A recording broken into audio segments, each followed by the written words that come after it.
Alright, hi guys. This is a quick video on what we should expect for today.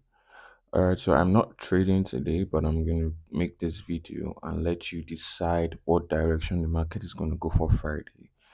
So as usual, I usually would like to go into my higher time frame to do the analysis and come back into my lower. So whatever I get from my higher tells me the direction at which the market is going for today. So like I said, I don't trade on Fridays, but for today, I'll let you decide in the comment section in the New York time, what direction the market will go, or what are you going for? Is it a buy or a sell?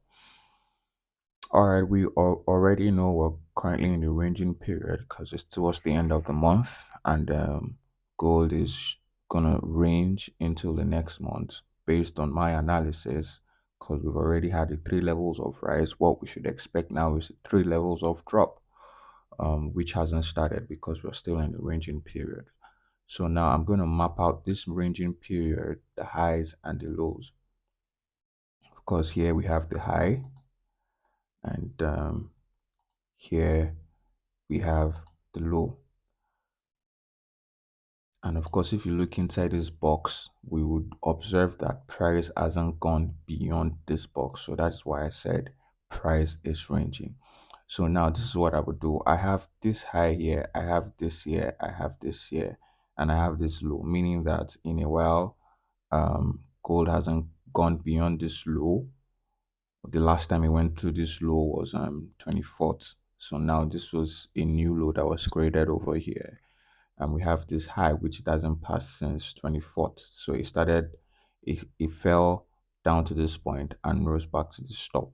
So what should we be expecting for today? So I would like to take this as my high and take this as my low here. Now always look out for the pattern. So I have this. If you really like to be interested in learning how all of this works, I think you should join my Telegram channel where I would share more update on how all of this works. So now this is what I'm seeing here, here, and boom. Now from here, should expect an M.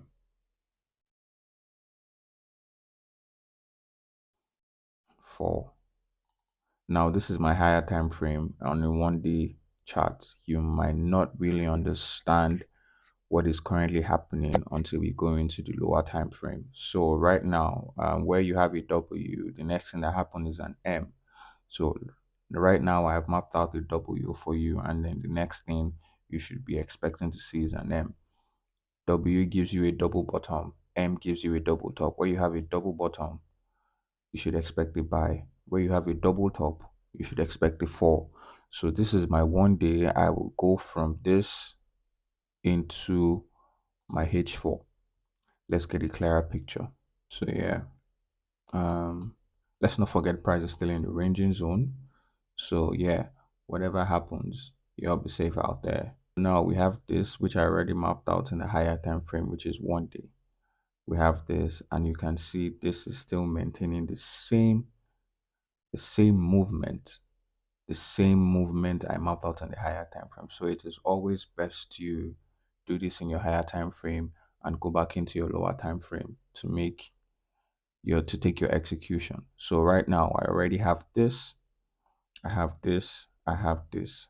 So what happens now? We already know the direction at which the market is going right now is a buy, which means it will buy up to this point.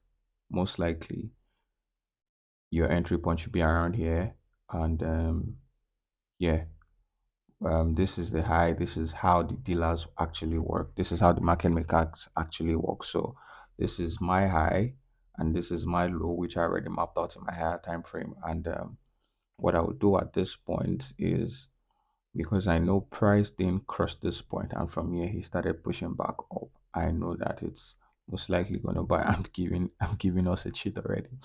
It's most likely going to buy up till this point, say somewhere around here, and start to sell. So you can decide whichever one you want to take. You don't want to take the buy or you want to take the sell. So if I go into my H1, what do I see in my H1? On my H1, I can see, like I said in the early, like I said in my H4, we're on a buy trend into a sell. So what I expect to happen right now is this is a movement. This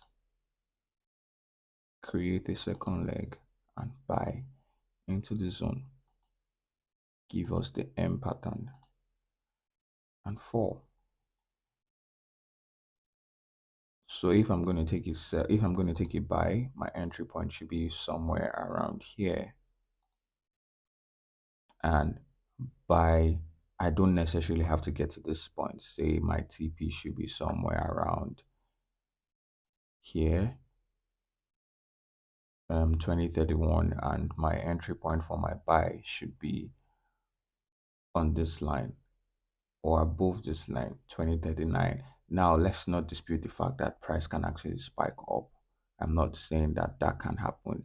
It might most likely happen. So this is for you to take when price is coming back down. But based on this, which one are you taking, either a buy or a sell? Let us know in the comment section. Cheers, guys.